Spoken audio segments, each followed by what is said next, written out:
Stop guessing, start navigating. Every organization makes decisions with incomplete data. We plan carefully. We review options. We debate the trade-offs. And, eventually, we simply have to choose. This is what most decisions look like.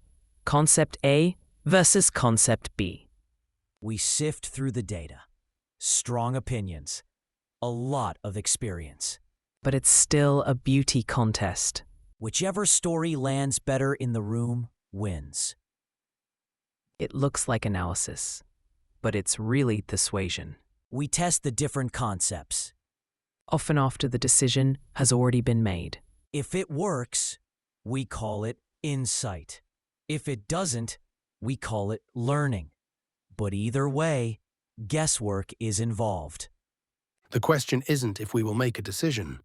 It's how visible the trade-offs are when we do. Mind genomics doesn't automate decisions. It changes what we know about the consequences of our decisions. So it's not about waiting for certainty. No, it's about seeing structure where there once was only opinion. So where do we start? We don't start with finished products. We start by breaking them into the ideas people actually react to, not the product story, the pieces underneath it. That feels oddly uncomfortable. It should. It feels like we're pulling the product apart instead of selling it. We're getting to basic building blocks. Mind genomics doesn't test products. It measures how the mind responds to individual ideas, many of them sensory, before a product is ever experienced.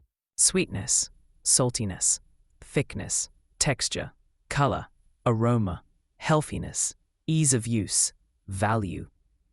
How the mind responds before it decides. So people aren't evaluating products. They're evaluating combinations of real ideas that trigger judgment. Small, structured vignettes. Not this sauce, but thickness plus texture plus aroma, and maybe shelf life. Each vignette is incomplete by design. Full products hide causality. When ideas are isolated, their effects don't interfere with each other. Later, when we reverse engineer the vignettes, we will know exactly what each individual idea contributes. So this isn't ideation. No, we're not inventing ideas. We're not running beauty contests. We're measuring predictable impact. At this stage, the data looks ordinary. That's because the answer isn't in the rows. Mind genomics analyzes the data and then performs regression analysis.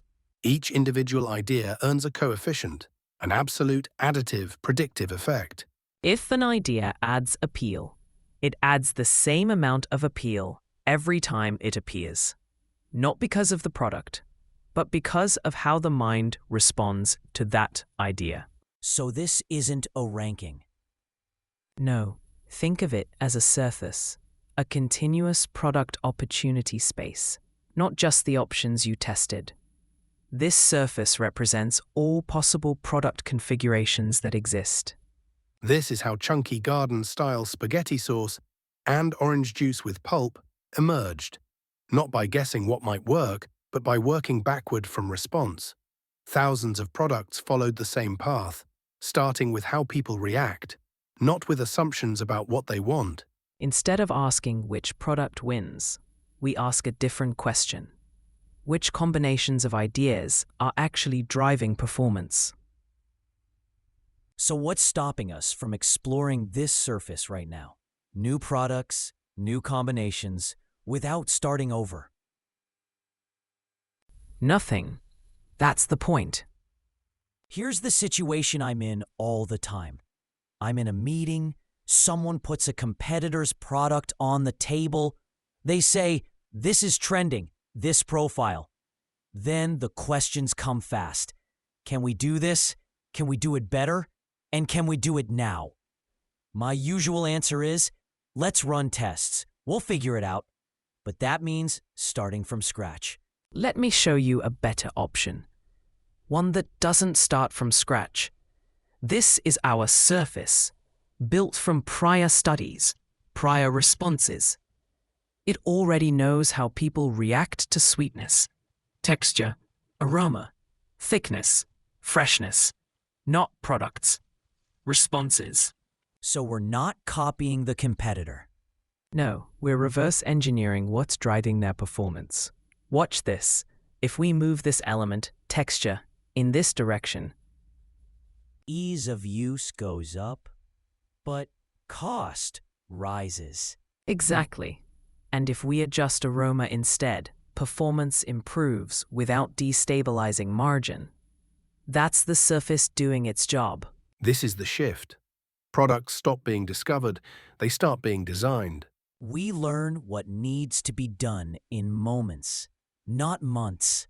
This is more than optimization. Much more. This is predictive science. Mind Genomics doesn't tell you what to build. It shows you the shape of what's possible and gives you the tools to move with confidence instead of guesswork.